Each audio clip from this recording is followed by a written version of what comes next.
நீங்க சனிக்கு 2.5 வருஷம் சொல்லுங்க, ராகுக்கு 1.5 வருஷம், குருவுக்கு 1 வருஷம். ரஜினி சொன்ன மாரி சாகரனாலும் தெரிஞ்ச என் மனசுல ஓடிட்டே இருந்து நீங்க நிறுத்துவீங்கன்னு அந்த டைலாக் சொல்றேன்னு நினைச்சு. நான் வந்து ஜோதிட சாஸ்திரம் சரியா பார்க்கணும். அது தப்பெல்லாம் நான் சொல்ல. உனக்கு இந்த 6 மாசம் எப்படியோ பொழைச்சுக்க. நீ அவுட்ரா. இருந்தா இருப்ப, இல்லாட்டி இல்ல.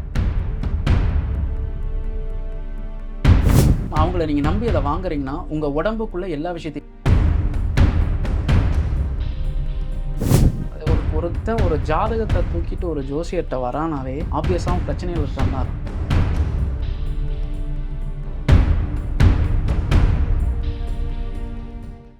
நான் ஜோதிடம் படிக்க போகும்போது எங்களுடைய ஐயா வந்து சொல்லுவார், ஒரு ஜாதகம் வந்து ஒரு வகையான பலன் இருக்குன்னு வச்சுக்கோங்களேன். அது ஒரு ஆண் ஜாதகம். இந்த ஆண் ஜாதகத்துக்கு வரன் பார்க்குறாங்க. அதற்கு மாற்றா இருக்கக்கூடிய ஒரு ஜாதகம் இது கூட சேராது. நீங்க தலைகீழா நின்று தண்ணி குடிச்சிங்கனாலும் வராது. இந்த அமைப்பும் இதுக்கு மாற்றா இருக்க அமைப்பும் சேரவே சேராது.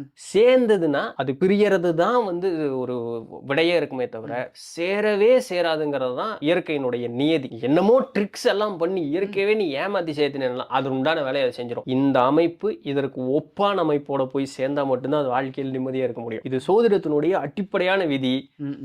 ஒரு இம்மி அளவு கூட நான் மாறாம இதை நான் பார்த்திருக்கேன். இப்போ சரியா பார்க்குறவங்க நிறைய பேர் இருக்காங்களா, சரியா பார்க்காதவங்க நிறைய பேர் இருக்காங்களாலாம் விட்டுருவோம். நம்ம லாஸ்ட் டைம் நோசிஃபோ பிளாசிஃபோன்னு ஒரு விஷயத்த பேசணும் இல்லைங்களா? இதுக்கு லாஸ்ட் டைம் சொன்ன உதாரணத்தை விட மேபி இந்த ஜாதகம்ங்கிறது வந்து ரொம்ப பெருசா ஒரு புரிதலை கொடுக்கலாம்னு நான் நம்புறேன். நான் உங்ககிட்ட ஒரு ஜோசியம் பார்க்க வரேன். என்னோட ஜாதகத்தை எடுத்து பார்க்குறீங்க. அடுத்த 6 மாசம் கட்டங்கள் மூலமா எனக்கு அது சரியில்லைன்னு உங்களுக்கு தெரியுது.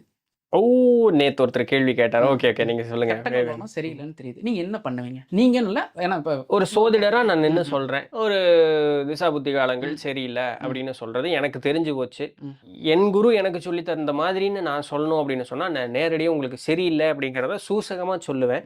அதற்குண்டான மாற்று வழியாக இந்த கோவில்களுக்கு செல்லுங்க, இந்த தெய்வ வழிபாடு பண்ணுங்க, மனோநிலை இந்த மாதிரி வச்சுக்கங்க அப்படிங்கிறது என்னுடைய பதிலா இருக்கும்.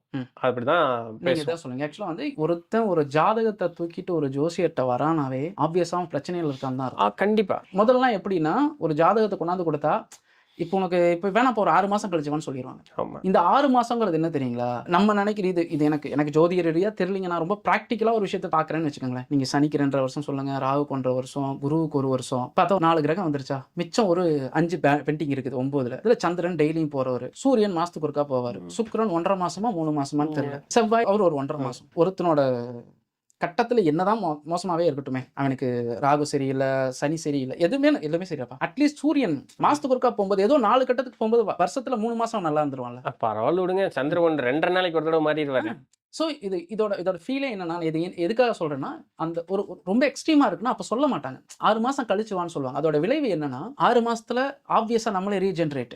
அந்த போன வீடியோல நம்ம பார்த்திருக்கோம். செல்ஸா இருக்கிறது 6 மாசத்துல இருந்த செல் அதுக்கப்புறம் இருக்காது, நீயே ரீஜென்ரேட். ஆக்சுவலா இதை நீங்க சயின்ஸாவே பார்த்துங்க. நீ இப்போ எதுவும் இல்லப்பா அப்படின்னு சொல்லிட்டு அவங்க ஒன்று மட்டும் சொல்லி அனுப்பாங்க.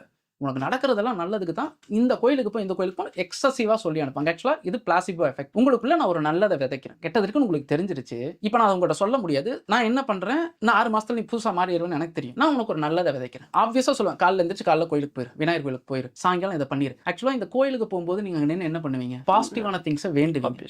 ஆட்டோமேட்டிக்கா உங்க பிரெயின்ல எலக்ட்ரான் அது இதெல்லாம் அந்த கரண்ட் எல்லாம் அடிச்சு அது என்ன பண்ணுன்னா அது புதுசா ஒரு விஷயத்துக்குள்ள போகும். நம்ம உடம்புக்குள்ள கரெக்டான ஹார்மோன்ஸை செக்ரேட் பண்ணும். இந்த 6 மாசம் அந்த கோயிலுக்கு போனதோட விளைவு இங்க வரும்போது உங்க கட்டமும் மாறி இருக்கும். அந்த 6 மாசம் நீங்க கஷ்டப்படுவீங்கன்னு சொன்னீங்க இல்லையா, அது அவர் சொன்ன அந்த பிளாசிபோ எஃபெக்டால அந்த பிரச்சனையும் மாறி இருக்கும். ஸோ 6 மாசத்துக்கு அப்புறம் அவர் வரும்போது எல்லா விஷயம் அவருக்கு நார்மலா இருக்கும். இதை அப்படியே ரிவர்ஸ் பண்ணி பாருங்க. உள்ள போனோடனே நான் வந்து ஜோதிட சாஸ்திரம் சரியா பார்க்கணும், அது தப்பெல்லாம் நான் சொல்ல. உனக்கு இந்த 6 மாசம் எப்படியோ பொழைச்சுக்க, நீ இருந்தா இருப்ப, இல்லாட்டி இல்ல இப்படிங்கிற வார்த்தையை அவர் சொல்லிட்டா ஆல்ரெடி நான் பிரச்சனையில் இருக்கிறத வந்திருக்கேன். இப்ப இந்த வார்த்தையை கேட்டு அடுத்த செகண்ட் என் மனசுல என்னவாகும், நான் ஆல்ரெடி உடஞ்சிருவேன். என் மனசு சொல்லும், அட 6 மாசம் டைம் டிராவல் ஏதாவது பண்ணி அங்க போய்க்கலாமா அப்படிங்கிற எண்ணத்துக்கு ஏன் போனா இந்த 6 மாசம் எனக்கு நரகம்.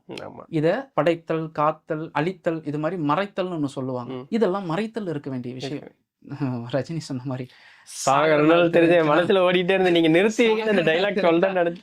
வாழ்ற நாள் நரகமாயிரும். அது என்ன சிம்பிளா சொல்லணுமா, மதியம் பொண்டாட்டி செய்யற சோறு என்னன்னு தெரிஞ்சா மதிய சோறே நரகமாயிரும்.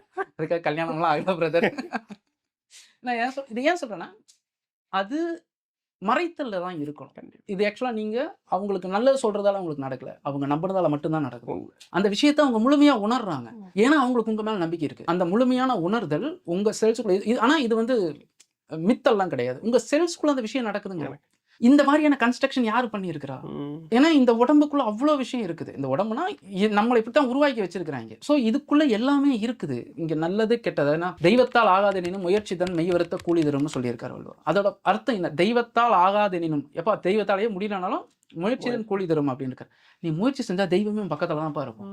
ஸோ இந்த விஷயம் நோசிபோ பிளாசிபோ இன்னும் கொஞ்சம் புரியும். ஆக்சுவலா ஒரு இடத்துக்கு நீங்க போறீங்க அப்படின்னா நீங்க என்ன காதுல வாங்குறீங்களோ அவங்கள நீங்க நம்பி அதை வாங்குறீங்கன்னா உங்க உடம்புக்குள்ள எல்லா விஷயத்தையுமே அதை மாற்றும். நல்லதா கேட்டீங்கன்னா 6 மாசத்துல புது ஆளா இருப்பீங்க. கெட்டதா கேட்டீங்க அப்படின்னா அவங்க உங்களை சிம்பத்தைஸ் பண்ணி உங்களை பாவம்னு அவங்க காட்டிட்டாங்க அப்படின்னா அடுத்த 6 மாசத்துல நீங்க டோட்டலா ஆஃப் த பர்சனா மாறிடுவீங்க. ஸோ இது எனக்கு நீங்க ஜோசியன் கேட்டப்ப எனக்கு சொல்லணும் அந்த நோசிஃபோ பிளாசிஃபோ எஃபெக்ட் லாஸ்ட் டைம் சொன்னதை விட இதுல இப்போ உங்களுக்கு ஒரு